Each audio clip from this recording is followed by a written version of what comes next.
In the gaming community today, gamers feel that the games they play just aren't as fun anymore, and that they do not cater to them or the way they play.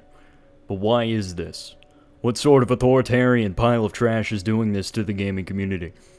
Well, I am Exodus, and today we are going to be looking into this topic.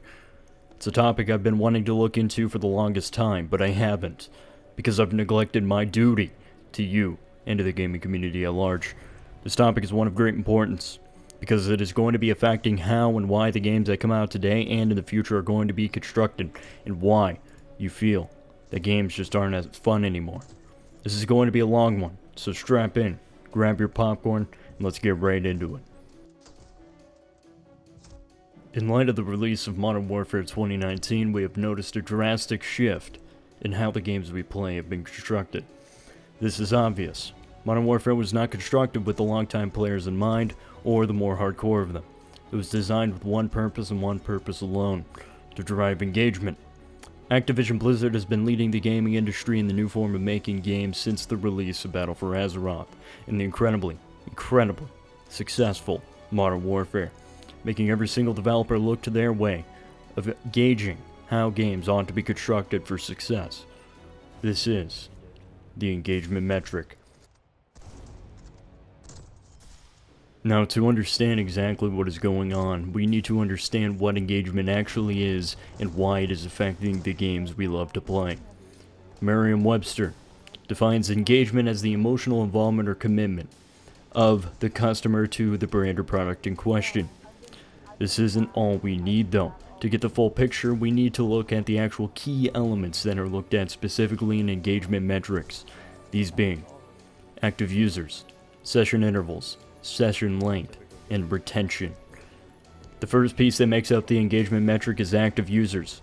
This is a very obvious one. It gauges how many users are actually playing or using any given product rather than just installing it. This is typically divided into weekly, monthly, and quarterly examination. Secondly is the session interval, which is the time between consecutive sessions within any given game. This quantifies the retention and addictiveness of the game and is a very important piece of the engagement metric. Thirdly, we have session length, which is the time a user is playing a game between the opening and closing of it. More engagement, of course, means longer session duration. Lastly, we have retention, which is arguably the most important piece of the engagement metric, which quantifies the amount of players that return after 30 days and is used to see how different systems affect the longevity of any given game. To understand exactly what is going on here, we need to realize that trying to maximize engagement in and of itself is not actually a bad thing, and in almost every game throughout the past was actually a very good thing on both the quality of the games and the way the developers responded to their communities. The issue here is the perfection of manipulation to achieve maximized engagement through systems implemented into the game. Things that on their own have a much larger influence on the game's player base than any other part of the game itself. We will touch more on this later. But now that we understand the factors that are combined to give us the engagement metric, we need to look and see how exactly this comes to fruition in the games we are playing. And for this, we are going to look at Call of Duty, Modern Warfare, and Warzone to fully understand the link between the engagement metric and how the games we play are constructed. This is the most important piece to understand, so we will not lollygag around it. Skill-based matchmaking is a phrase we've heard endlessly since the release of Modern Warfare and more extensively in the recent months with the release of Call of Duty Black Ops Cold War. But what actually is skill-based matchmaking and how does it affect the games that we play? Many people will tell you it's about A or B, but the reality is that skill-based matchmaking is a tool designed to further engagement. This may come as a surprise to many of you, but it is the reality of which we live in. Skill-based matchmaking has been characterized as pandering to lower-skilled players, but this is simply not even close to being functionally correct. Skill-based matchmaking is used to essentially emotionally manipulate you, the player, into playing the game more and more. This is managed by giving you, the player, only the most necessary amount of success in game to keep you coming back. That's why the variation of lobbies is so jarring. It's because the algorithm that they're using to calculate your engagement is constantly trying to balance the experience in the way that keeps you coming back for the longest. This is the reason why game companies have spent an incredible amounts of money on behavioral psychologists in order to develop the systems and other like it. It is manipulation on a massive scale, with the guilty being the infinitely wealthy at the top of these game companies.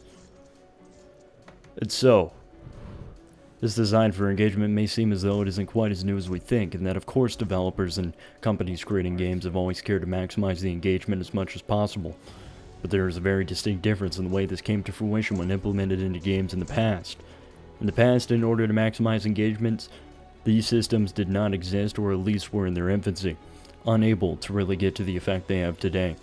And so the focus to maximize engagement was, instead of creating an algorithm to do so, it was to develop the core aspects of the game.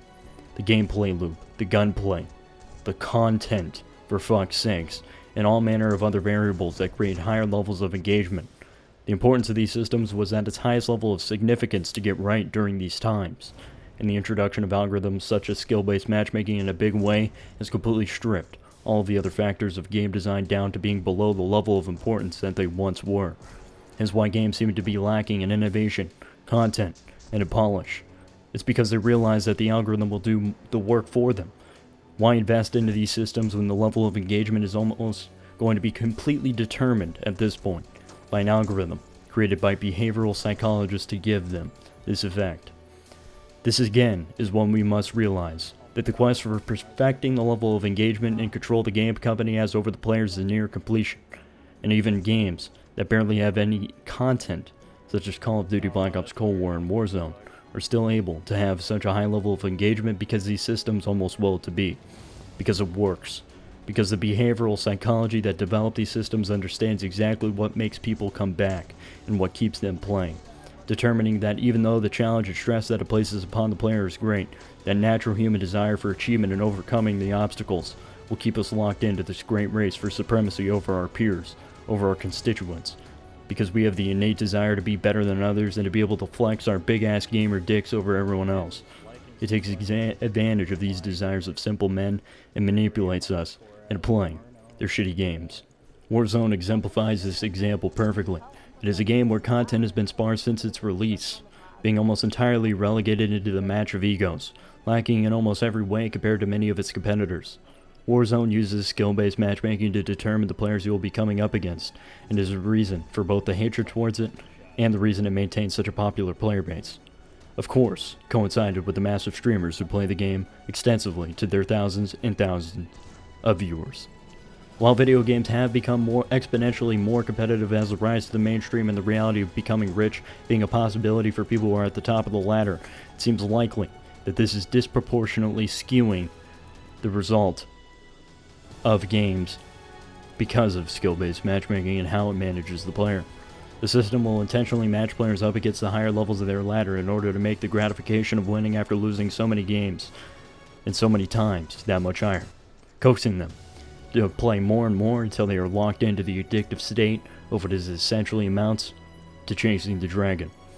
And all of this is in spite of the fact that the game is fucking dog shit and has so many different problems that no one ever seems to want to fix. The lack of content hasn't had any noticeable effect on the player counts, and the lack of any new game coming out yet this year has completely destroyed a year of gaming for many people, leaving them to play the same dry and bland experience that they've been playing since the release of Warzone in March 2020. Warzone is almost a case study in how much money you can make while spending as little as possible, with the development of an AI system doing all of the legwork and keeping people playing and spending money in the game. It's done the job it was built to do at a level that is almost scary, and should scare the average gamer. Because how do you know that this is happening to you when, and this is directed at the consoles, you have no choice but to play AAA games almost exclusively, with the rare occurrence of indie titles making landfall on consoles, leaving you stuck with the perception that there just aren't any good games to play. You can't, and most people don't. That's why everyone has been locked into the cycle of endless complaining about Warzone and the Call of Duty franchise as a whole, but haven't done anything to try and show them that what they are doing and how they are constructing their games is unacceptable. The gaming community is the weakest pile of shit when it comes to standing up to the game companies, because it seems to forget the wrongs of every single company the moment a new sliver of content drops, and they can get back to unlocking all of the worthless shit that was put into the game with the sole purpose of making them forget and returning them to the cycle. It is for this reason that the games we play aren't getting better. It's because the gaming community is a fucking pushover. It can't stand up for itself, and it seemingly will never do so. Even after being kicked down over and over again, we are locked into the cycle, and it's a fucking disgrace. This has continued to be reinforced by the games actually being created today, every single one of them being a complete shell of anything without a shred of content and innovation. The effect that Activision Blizzard has had on the gaming community and market as an entirety has completely annihilated any semblance of effort AAA game companies are willing to put into their games, which has blasted open the market for indie games to do well, though of course, only on the PC unfortunately. Games like Valheim, Squad, and Among Us, just to name a few, have been given a once-in-a-lifetime opportunity to break out into extreme popularity and success because of the way AAA game companies have been failing and will continue to fail the customers of once great franchises. They have destroyed the reputation of AAA games and have opened many people's eyes to the fact that indie games aren't going with any of the bullshit, because they know they have to make a quality game in order to get any shred of respect or sales. In many ways, indie games are the future of gaming because they are forced to return to the traditional method of game design, creating great content and actually developing the core aspects of the game so that they may have the opportunity to become a company that is lauded by the gaming community. And considering the fact that boycotts throughout almost all of history have never worked with minor exceptions, it appears that we have found a way to actually make a difference in the games that come out today. Supporting indie developers and companies that create fantastic games, such as the one aforementioned, in order to beat the competition that the gaming market so desperately needs, is only one of the answers to the problem. But for as long as there is a barrier to entry for the console market for these indie games, the cycle will continue to stand strong against the test of time and efforts placed in by the gaming community. We need to push for these restrictions to be lowered in order to expose more of the market to the vast possibilities and fantastic games that have been produced in the last few years by indie developers. Well, ladies and gentlemen, I hope you enjoyed part 1 of this video. I will be hopefully working on part 2 depending on the reception to this video. It's something I've been working on a while. I put it off for a long time, and I feel like it's about time to just throw it out there and see how it does, you know? So, yeah, let me know what you guys think of this video. Any comments that you have regarding what I talk about in it, and suggestions for what I should talk about in part 2. Thank you very much, and make sure to like and subscribe, as well as follow all of my social medias down below, as well as my Discord. I will be posting an announcement whenever the next part is out in the Discord, so yeah. Thank you very much, ladies and gentlemen. I've been Exodus. Please have yourself a wonderful, wonderful day. Thank you.